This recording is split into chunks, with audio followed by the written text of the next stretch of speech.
ესე იგი 90,000 ლარი ქონდათ გამოყოფილი წლიდან წლამდე ძროხების გადადენისთვის. ნახე პროგრამა იყო.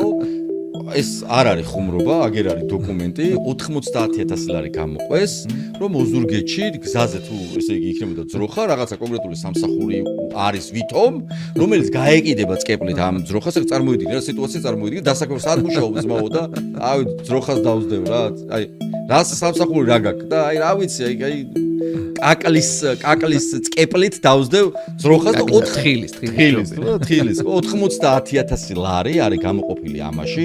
ეს ახლა ჩვენ გვეცინება, მაგრამ აქ 90,000 ლარად წეღან რამდენი საქმე გაკეთებოდა, რამდენი ადამიანს დაეხმარა? 3 დღე მინიმუმ 30 მძიმე ტექნიკას ტრაქტორს ეგრეთ წოდებულს იქირავებდნენ. აი პირობითათო ბიუჯეტიდან რა, გამო 90,000 ლარად 3 დღის განმავლობაში 30 ტრაქტორს იქირავებდნენ.